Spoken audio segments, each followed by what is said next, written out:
அதிமுகவும் தேமுதிகவும் கூட்டணி போட்டிருந்தாங்க. அப்ப வந்து பாத்தீங்கன்னா எடப்பாடி அவர்கள் வந்து எம்பி சீட் வந்து தேமுதிக தரன்னு அறிவிச்சாங்க. அதையெல்லாம் நான் நியூஸ்ல பாத்திருக்கேன், அறிவிச்சிருக்காங்க. இப்ப ஏன் வந்து எடப்பாடி வந்து அந்த எம்பி சீட் தர மறுக்கிறாரு, என்ன காரணம்? எடப்பாடி பத்தி சொல்லணும்னா ஒரே என்ன சொல்லிடலாம், குடிகாரம் வச்சு விடிஞ்சா போச்சுன்ற கதை தான் எடப்பாடியோட கதை.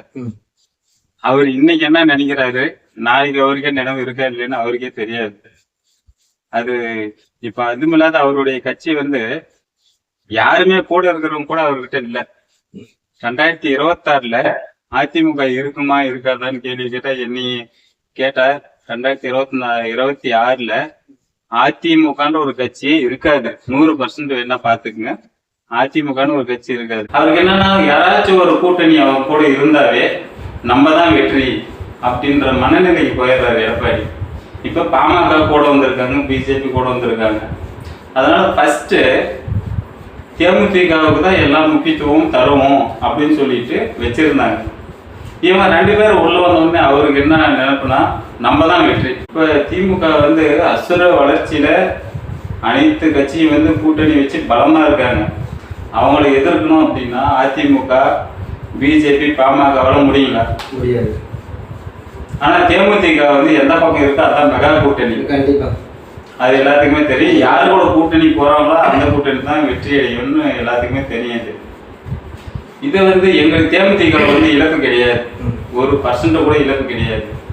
அதுல திரும்ப போனா ஒற்றை இலக்க சீட்டு அது மாதிரிதான் இவங்க ஒவ்வொரு டைமுமே கட்சி இறக்கிட்டு வராங்க தேமுதிக. அவங்க எடப்பாடி வந்து அதனால என்ன பண்ணணும் அப்படின்னா, தேமுதிக எங்களுடைய தொண்டர்கள்லாம் இப்ப என்ன சொல்லிட்டு வர்றாங்கன்னா, தேமுதிக வந்து அதிமுக கூட கூட்டணியே வேண்டாம் அப்படின்னு தான் சொல்றாங்க. அவர்கள் வந்து ஸ்டாலின் அவர்களுக்கு வந்து வாழ்த்து தெரிவிக்கிறாங்க. அதனால வந்து இப்ப வந்து பாத்தீங்கன்னா திமுக பக்கம் வந்து நீங்க போற மாதிரி இருக்கு. அந்நியரோட முடிவு அப்ப மாநாட்டில் தான் அறிவிக்குன்னு சொல்லிட்டாங்க. ஆனா எப்பயுமே யார் நல்ல விஷயம் வந்து செஞ்சாலுமே அந்நியர் வந்து பாராட்டுவாங்க அவங்களை. இல்ல எடப்பாடிய பயப்படுத்துறதுக்காக இது மாதிரி அம்மா அவர்கள் வாழ்த்து தெரிவிக்கிறாங்க. இல்ல இவங்களுக்கு வந்து இப்ப அவங்க பயப்படுத்துன்ற அதிமுக வந்து என்ன பிஎடி போடுறாங்க அப்படின்னா, தேமுதிக வந்து அதிமுக கூட்டணி தான் இருக்காங்கன்னு தான் சொல்றாங்க. அப்ப பயந்தது வந்து தேமுதிக கிடையாது, அதிமுகவுக்கு தான் பையன். வெளியே போயிட்டாங்கன்னா அவங்களுக்கு வாக்கு வங்கியே கிடையாது. 2011 கேப்டன் கூட கூட்டணி வச்சு எவ்வளவு பெரிய வெற்றி அடைஞ்சாங்க. இது மாதிரி எந்த கட்சி கூட வச்சு அவங்க வெற்றி அடைஞ்சிருக்காங்களா? அவர்தான் கட்சியா அப்ப இல்ல. 2011 முன்ன கட்சியே இல்லாம போயிடுச்சு அதிமுக. அதே சூழ்நிலை தான் இந்த டைம் அவங்க தப்பிக்கவே முடியாது. எப்படின்னு பார்த்தா அவங்க கூட இருக்கிறவங்களே தக்க வச்சுக்க தெரியல எடப்பாடி. நான் தான் ஜாதி கட்சியா மாறிடுச்சு, 80% ஜாதி கட்சி அதிமுக போயிடுச்சு. இதுக்கு மேல அவங்க கூட இருக்கிறவங்கலாம் யாருமே இருக்க மாட்டாங்க, பாதி பேர் வெளியே போயிட்டாங்க.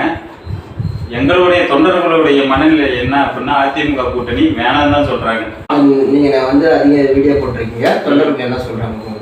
அதான் என்னுடைய தொண்டர்கள்லாம் என்ன கேட்கறாங்க அப்படின்னா, அதிமுக கூட்டணி வேணாம், துரோகம் தான் நடக்குது. அதிமுக கூட்டணி வேணாம் தான் இதுவரையும் சொல்றாங்க. அவங்களுடைய கருத்தும் நல்ல கருத்து தான். அதுல தொண்டர்களுடைய கருத்தை ஏற்று அந்நியர் நடந்துப்பாங்க.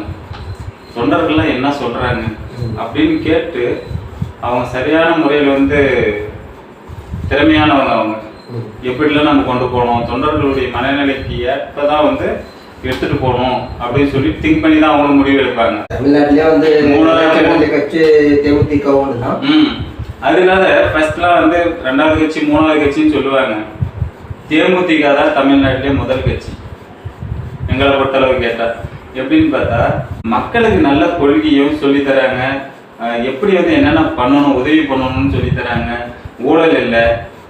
மற்ற கட்சியில ஊழல் இல்லாத ஒரே ஒரு அரசியல் கட்சி சொல்லுங்களேன், சொல்ல முடியுங்க அவங்களால? தெரிஞ்ச வரைக்கும் கேப்டன் தான், வேற எந்த கட்சியுமே இருக்காது. அதனால ஊழலே இல்லாத ஒரு கட்சி தமிழ்நாட்டிலே முதல் கட்சி எதுன்னா 10ஓட 11 அன்னைக்கு சொன்னாங்க, கேப்டன் சொன்னாரு. அதோட இது 1 அப்படின்னு அவர் சொல்லிட்டு போனாரு. எப்பயுமே தேசிய முற்போக்கு திராவிட கழகம் வந்து முதல் கட்சி தான் தமிழ்நாட்டில். இவங்க எல்லாம் நல்லவங்களை வளர விட மாட்டாங்க. இதுக்கு என்ன முன்னுதாரணம் அப்படின்னு பார்த்தா, நீங்க காமராஜர், எம்ஜிஆர், அண்ணா இவங்கலாம் அந்த ஆட்சியில் இருக்கும்போது எல்லாமே நல்லது தான் பண்ணாங்க. இங்க எங்க பிரச்சனை நடக்குது அப்படின்னு பாத்தீங்கன்னா திமுகவும் அதிமுகவும் உள்ள வரும்போது தான் பிரச்சனையே. நல்லா திங்க் பண்ணி பாருங்க. அதுக்கு முன்னகிற தலைவர்கள்லாம் யாருன்னு குறை சொல்லியிருக்காங்களா? காமராஜர் நம்மளாம் பிறந்திருக்கவே மாட்டோம். காமராஜர், அண்ணா, எம்ஜிஆர்னு சொல்லியிருக்காங்க. அவங்கள வந்து திருடி திண்டாங்கன்னு யாரும் சொல்லியிருக்க மாட்டாங்க. அப்ப எங்க பிரச்சனை நடக்குது? திமுக கலைஞர் வந்ததுக்கு அப்புறம், அம்மையார் அவங்க வந்ததுக்கு அப்புறம் நிறைய பிரச்சனைகள் அது அந்த வழியில் இல்லை. அவங்களும் வேற மாதிரி கொண்டு போயிட்டாங்க. சிறந்த ஒரு ஆளுமையா இருந்தாலுமே அந்த கேஸு நிறைய பிரச்சனைகள், பணம், அது இது இந்த விஷயத்துல போயிட்டாங்க. அதனால வந்து திரும்ப அந்த இடத்துல வேற ஒரு நல்ல மனிதர் கேப்டன் வந்து வந்தாரு. அதனால மக்கள் ஏத்துக்கிட்டாங்க. இப்போ வந்து ஜனவரி மாசம் மாநாட்டுல தான் நீங்க வந்து யாருடைய கூட்டணியா தனித்தான அறிவிக்க பாருங்க. ஆமா, இவங்க சீட்டே கொடுத்துருந்தாலுமே அந்நியர் வந்து அப்பதான் அறிவிப்பாங்க. ஏன்னா அது வந்து 2024 நடந்த அந்த எலெக்ஷனுக்கான சீட்டு தான் ராஜ்யசபா சீட்டு.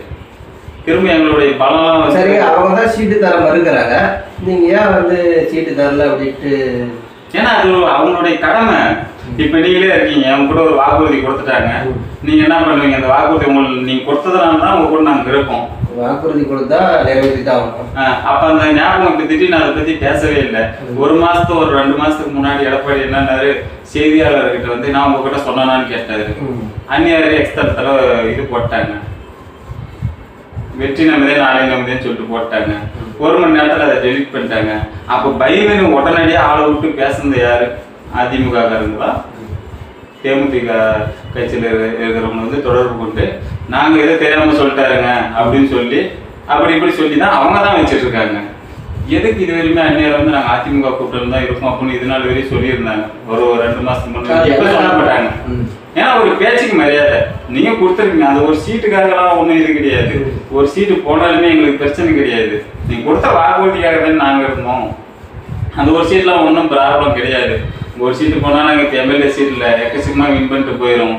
விஜய் பிரபாகரன் நின்றாரு, அதே எம்எல்ஏ சீட்ல 6 தொகுதி நின்றாருன்னா அப்படியே தூக்கி அடிச்சுட்டு போயிட்டே இருந்துருவாரு தலைவர். புரியுதுங்களா?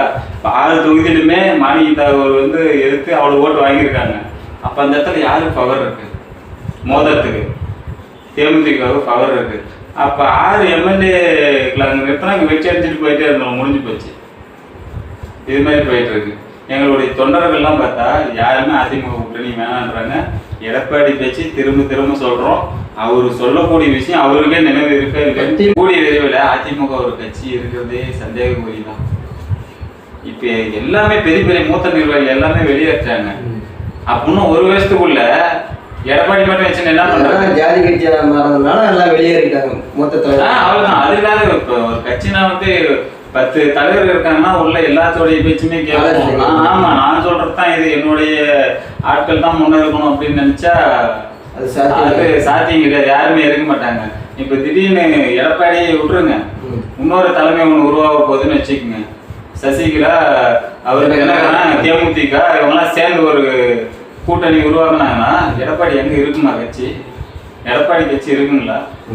அதிமுகன்னு கட்சி வேணா இருக்கும், 2 லட்சமா வேணா இருக்கும். ஓட்டு யாரும் போட மாட்டாங்க. டெபாசிட் தேமுதிக இருந்தாலும் அவங்களாம் டெபாசிட். தனியா ஒரு கட்சி ஒரு டீம் ஒன்று உருவாச்சுன்னா அவள்தான் முடிஞ்சு. எனக்கு தெரிஞ்சு 99-100% அதிமுக எலெக்ஷன் வரையுமே நீடிக்குமா அந்த கட்சின்னு எனக்கு டவுட்டா தான் இருக்கு. கேப்டன் எப்பயோ முதலமைச்சர் ஆயிருக்காரு. ஏன் எப்படி கேப்டன் வந்து முதலமைச்சர் ஆகல அப்படின்னு பாத்தீங்கன்னா, ஒரு எலெக்ஷன் வந்த உடனே உங்களுக்கு நினைவு இருக்க இல்லையா தெரியல, இலவசன்ற பொருள் முத எப்ப அறிவிச்சாங்க? விஜயகாந்த் வந்த பின்னாடி தான் அவர் என்ட்ரி கொடுக்கும்போது தான் இலவச பொருள் அறிவிச்சாங்க. அது 3 பார் சிரிச்சு 1 பார் சிரிச்சு டிவி கொடுத்தாங்க. டிவி கேஸ் ஏன் அறிவிக்கிறீங்க? அதுக்கு முன்னாடி எலெக்ஷன் நடந்துச்சு. நீங்க மிகப்பெரிய ஆண்டு கட்சிங்க 2 கட்சியுமே ஏன் அறிவிக்கிறீங்க? நீங்க அப்ப ஆட்சி தான் இருக்கீங்க, திடீர்னு ஏன் அறிவிக்கிறீங்க இலவச பொருள்? செங்கமாரி வந்து களத்துல இறங்குறாரு. அப்ப ஜெயலலிதாவும் கலைஞரும் மாத்தி அறிவிக்கிறாங்க. சிலிண்டர், கேஸ், பேனு, போனு, அது இது. அதுலயும் கொஞ்சம் மக்கள் மாறிட்டாங்க. இலவசம் போது எல்லாருமே அந்த வாயை பிறந்தனுங்க. அப்படி மாறியுமே எவ்வளவு மக்கள் ஓட்டு போட்டாங்க. அவர் அப்புறமா அதுக்கப்புறம் பாருங்க, அவர் ஆக்டிவா இருக்கிற வரையுமே அந்த இலவச பொருட்களை கொடுத்துட்டே வந்தாங்க. அவர் எப்ப செயல் இழந்தாரோ இப்ப இலவச பொருள் அறிவிக்கிறாங்களா பாருங்க. ஏன் அறிவிக்கல? கேப்டன் இல்ல, அறிவிக்கல. நல்லா தெரிஞ்சுக்கணும். இன்னும் அவர் எப்பயும் முதலமைச்சராக இருப்பாரு. இதுதான் உண்மை. தேமுதிகவை எதிர்பார்த்து இருக்காங்க, 2 கட்சியுமே எதிர்பார்த்து இருக்காங்க. அது ஒரு கேப்டன் வந்தப்பந்தே அப்படித்தானே, உங்களுக்கு தெரியும். எனக்கு தெரியும், வந்து 2 கட்சியுமே வந்து மோதி பார்த்தாங்க. அதிமுக வந்து கொஞ்சம் நல்லா பெனிஃபிட் அடைச்சிக்கினாங்க. திமுகவால முடியல. முடியல, அவ்வளவுதான், வேற ஒண்ணு. இப்ப எடப்பாடி வெளியே வந்து ஓப்பனா சொல்லுங்க, நாங்க வந்து இந்த கையெழுத்து போடல, ஒரு சீட் நாங்க அறிவிக்கவே சொல்லல அப்படின்னு வந்து தைரியமா சொல்லுங்க பாக்கலாம். அதுதான் ஒண்ணுமே புரியல. அவர் அறிவிச்சுட்டாரு, கையெழுத்து போட்டுட்டாரு, இப்ப கொடுக்க மாட்டேங்கிறாரு. அதுதாங்க குடிக்காரம் வச்சு விடிஞ்சா போச்சு, முடிஞ்சு போச்சு. வேற என்ன சொல்றது, ஒண்ணுமே கிடையாது. நம்ப முடியும். திடீர்னு நாளைக்கு உங்க கூட கூட்டணி வச்சோம்னா நாளைக்கு இதே மாதிரி பண்ணாங்கன்னா நாங்க எங்களோட நிலைமை என்ன? மக்கள் மத்தியில வந்து அவர் மேல இருந்த நம்பிக்கையும் போயிடுச்சு. இப்ப வந்து எங்களுக்கு நிறைய பேர் வந்து வேற கட்சி இருந்தெல்லாம் தொடர்பு கொள்றாங்க. நாங்க வந்து அதிமுக தான் இருக்கோம். ஆனா கேப்டன் இதுக்கப்புறம் இப்படிலாம் இருந்தாரு, திரும்ப அவருக்கு தொடர்ந்து துரோகம் நடக்குது. அதனால வந்து நாங்க வந்து தேமுதிகவுக்கே மாறுறோம், அதிமுக எங்களுக்கு வேண்டாம்னு நிறைய பேர் எங்களுக்கு ஃபோன் பண்றாங்க. எனக்கு நல்ல விஷயம். நிறைய பேர் ஃபோன் பண்றாங்க, உங்களுக்கு என்ன சப்போர்ட் வேணுமோ சொல்லுங்க அப்படின்னு நானும் சொல்லியிருக்கோம். அதனால இன்னும் பல மாற்றங்கள்லாம் நடக்கும். சரியான முடிவு இந்த டைம் அந்நியர் எடுப்பாங்க. நீங்களும் வந்து சப்போர்ட் பண்ணுங்க. கண்டிப்பா ரொம்ப நன்றி.